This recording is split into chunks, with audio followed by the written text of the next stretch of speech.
पुण्यात आहोत आणि पुण्यामधल्या एका वेगळ्या रेस्टॉरंटला आज आम्ही भेट देणार आहोत, ज्याचं नाव आहे सांदन।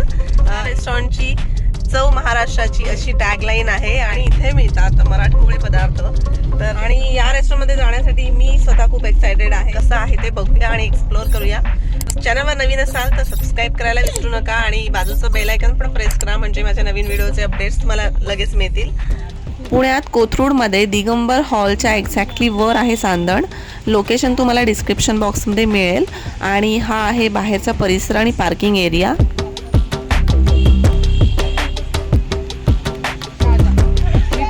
हा आहे इथला छोटासा मॅप।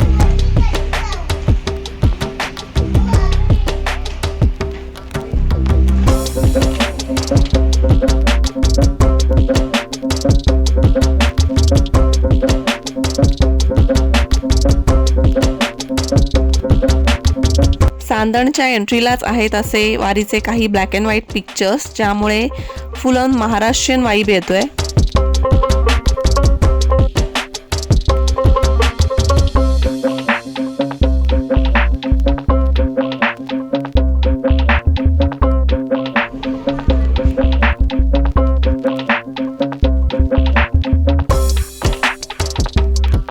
हा आहे इथला एसी हॉल आणि त्याचबरोबर पलीकडच्या बाजूला नॉन एसी हॉल पण आहे। बॅकग्राऊंडला खूप सुरेख अशी मराठी भावगीतं चालू आहेत, त्यामुळे खूप सूदिंग ॲटमॉस्फिअर आहे ओव्हरऑल।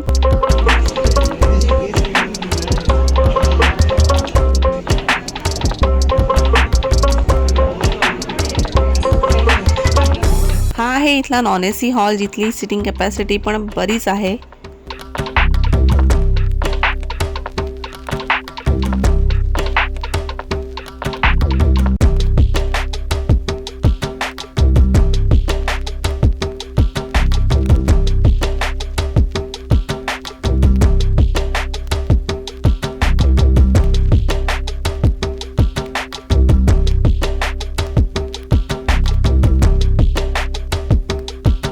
मेन्यूमध्ये काय काय ते बघूया आपण आता। दडपे पोहे, घावन चटणी, उकड, जे महाराष्ट्रीयन पदार्थ लहान मुलांना आपल्या माहीत पण असतील ते चक्क इथल्या मेन्यूमध्ये आहेत। टेंडर कोकोनट भाजी मी पहिल्यांदाच ऐकतेय। ओव्हरऑल कोकणी, खानदेशी, नागपुरी असा सगळा मेन्यू आहे।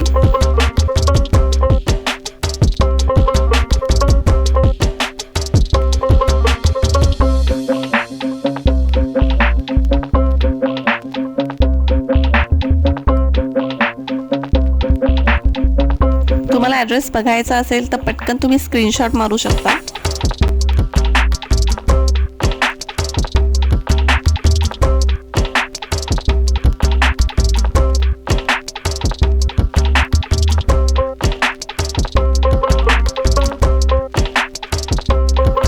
आमचं पहिलं मराठमोळं स्टार्टर आलेलं आहे, ज्यामध्ये आहेत बटाट्याचे आणि सुरणाचे काप आणि यावरचं जे मसाल्याचं कोटिंग आहे ते खरंच खूप टेस्टी आहे। ट्रस्ट मी, जर तुम्ही इथे आलात तर अजिबात मिस करू नका। साधे सुरणाचे आणि बटाट्याचे काप पण इतके चविष्ट लागू शकतात, यावर माझा खरंच विश्वास बसत नाही आहे। हे आहे मराठमोळं सूप म्हणजेच कळण, ज्याला तूप आणि जिऱ्याची फोडणी दिली आणि ह्यामध्ये कढीपत्ता आणि ओला नारळसुद्धा आहे। हे पण खूप चविष्ट आहे।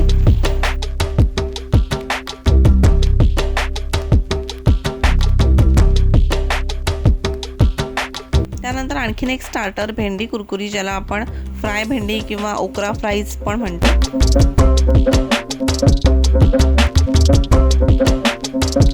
त्याचबरोबर आहेत नागपुरी स्प्रिंग रोल, ज्यासोबत आहे थोडीशी गोड चिंचेची चटणी आणि थोडंसं कोबी सॅलड।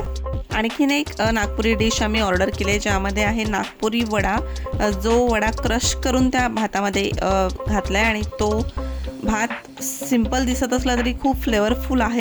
आणि इतकं सगळं इथे मराठमोळं असताना मेथकूट भात कसा नसेल। मेथकूट भात आणि त्याबरोबर थोडेसे मिरगुंड। निखिलची खूप आवडती खमंग काकडी पण इथे आहे। तसे मेन्यूमध्ये चिकार मराठमोळे पदार्थ आहेत, पण आम्ही आता इतकेच खाऊ शकलो। डेझर्टमध्ये आम्ही बासुंदी घेतली आहे। तुम्ही पण इथला मेन्यू नक्की डोळ्याखालून घाला. खूप नॉस्टॅल्जिक करणारे पदार्थ मेन्यूमध्ये आहेत. मला तरी हे रेस्टॉरंट खूप जास्त आवडलं. तुम्ही नक्की इथे भेट द्या आणि इथला वाईब अनुभवा 100%. मी नक्की रेकमेंड करेन. मला प्रचंड आवडला आणि आम्हाला सगळ्यांनाच आवडला ना रे. आणि आम्हाला सगळ्यांनाच खूप आवडला. पटकन मिळत नाहीत आता, पण त्या रेस्टॉरंटनी तो जो मराठी पदार्थांचा मेनू आहे तो चांगला तयार केलाय आणि सगळे पदार्थ छान आहेत त्यांच्याकडचे. आणि त्यांना खूप छान प्रकारे त्यांनी सजवून खूप छान प्रकारे प्रेझेंट केलेलं आहे महाराष्ट्रीयन पदार्थांना, जे खूप कौतुकाची गोष्ट आहे आणि तीच आम्हाला खूप जास्त आवडली. नक्की भेट द्या, तुम्हाला पण नक्की आवडेल. आणि मराठी भावगीतं खूप छान मंद आवाजात लावली होती. तो वाईब खूपच छान होता. अगदी जुन्या काळात गेल्यासारखं वाटत होतं, नॉस्टॅल्जिक वाटत होतं. जर पूर्वी जर अशा टाईपचे रेस्टॉरंट असते तर कदाचित ते असेच असते. त्यामुळे खूप छान वाटलं. ओव्हरऑल एक्सपिरियन्स खूप छान होता. छान वातावरण निर्मिती झाली होती जेवताना. हा नक्कीच. त्यामुळे तुमच्या आई बाबांना किंवा आजी आजोबांना नक्की घेऊन जा. त्यांना 100% आवडेल असं रेस्टॉरंट आहे. आय होप माझा आजचा व्हिडिओ तुम्हाला आवडला असेल तर नक्की लाईक करा आणि चॅनलवर जर नवीन असाल तर सबस्क्राईब करायला विसरू नका. आणि बाजूचं बेल आयकन पण प्रेस करा, म्हणजे माझ्या नवीन व्हिडिओचे अपडेट्स तुम्हाला लगेच मिळतील. लवकरच भेटूया अशाच इंटरेस्टिंग व्हिडिओ बरोबर. तोपर्यंत